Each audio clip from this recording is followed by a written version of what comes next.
Well, a guy who knows a little bit about those SEC defenses. He coached one at Mississippi State. Joins us now, but he is a defensive coordinator for the University of Texas. And Manny, you've told us all year long, it's going to take some time.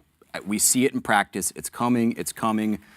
Well, the last 3 games, you were right. And really the last 10 quarters, this has been a dominant defense. You know, you said last week, look, we're not done yet. We still have a lot of work. There's still a job to get done. What do you need to improve on? What does this defense need to get better at right now? Well, there's still plays that we don't like. I mean, there's still things that that we come in off the field and we get together in our little room on Sunday, and the first thing we always do is we point out the plays that we're not happy with. You know, there's still yards that we're giving up. There's still in the run game and the throw game that we have to find a way to improve on. Still the overall understanding of our defense in terms of the gap structure and how it fits versus the run game. But at least now, again, as I said, what we're correcting now is 14-yard runs. Right. You know, not 40-yard runs. So but it doesn't matter. It's still a mistake. And we're never happy with the mistakes we make, and that's what we are in a constant state of trying to get ourselves better. Do you sense the guys understand the mistakes they're making now when you watch film? They do. Well, they do. And part of it, though, is that when we're making mistakes, we're fixing them better in terms of rallying the football, and we're a better tackling football team than, of course, we were a month ago. So you're going to make mistakes. Part of that, the credit goes to the other team. I mean, right. They coach and they play too, but you want to make yourself hard to beat. Great teams make themselves hard to beat by limiting the mistakes, the free yards that you grant the offense, and that's what we're trying to cut down on. Well, it's been hard for offenses to figure out where the pressure's coming when they faced you guys. Really, you've been doing this all year long, but we see it more the last couple of weeks where the secondary, we've seen Quandre Diggs, we've seen safeties, Carrington Bindum come on blitzes. I know some of those are not just for pass blitzes, some of those are run blitzes. You made the call, it works out, but when you look at it on film, what is allowing these guys to get to their target? Well, I think we're becoming a better blitzing team. Again, that's something we stress more in practice. Being a good blitzing team sometimes it doesn't just happen overnight. Some guys are inherently born better blitzers than other guys, so it's something you have to rep over and over again.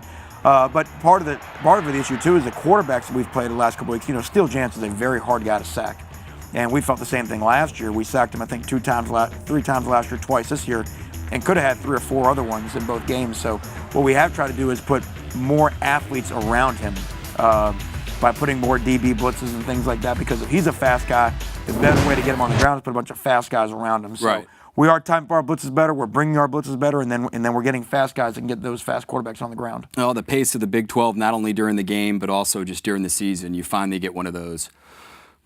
But I know you're not going to rest. You're going to work on stuff. What's the number one thing you want to see this defense get better at this bye week? Well, it's still the same thing. We're still learning our concepts. We're still learning, because most offenses, after a while, they start to, there's a lot of same as, there's a lot of carryover from last week to the next week. Right. So you want to try and improve on those type of things.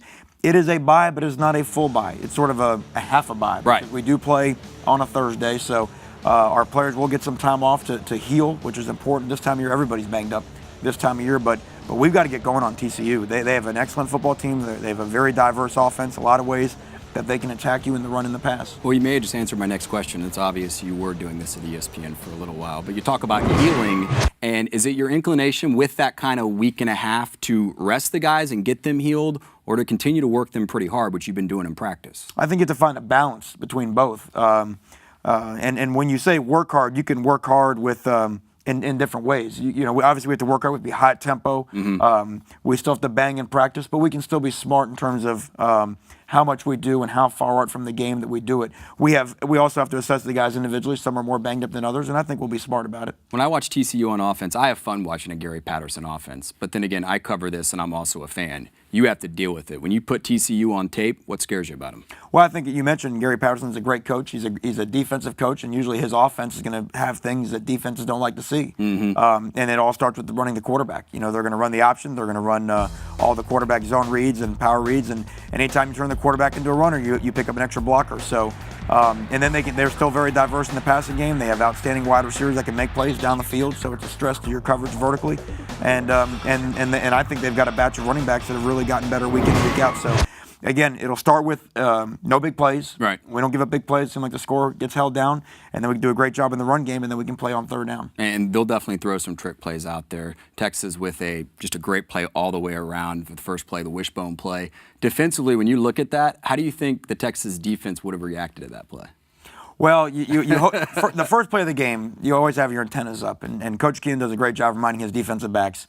You know, people always usually have something fancy for you the first play of the game. So I like that, antennas up. Yeah, you have to understand when sometimes when when things can go the wrong way defensively, what situation you're getting yourself into. And obviously, the first play of the game, people like to take shots. So it was a great call, great execution, great catch by Greg Daniels, and it was a great way to get the momentum started for what turned out to be a glorious afternoon.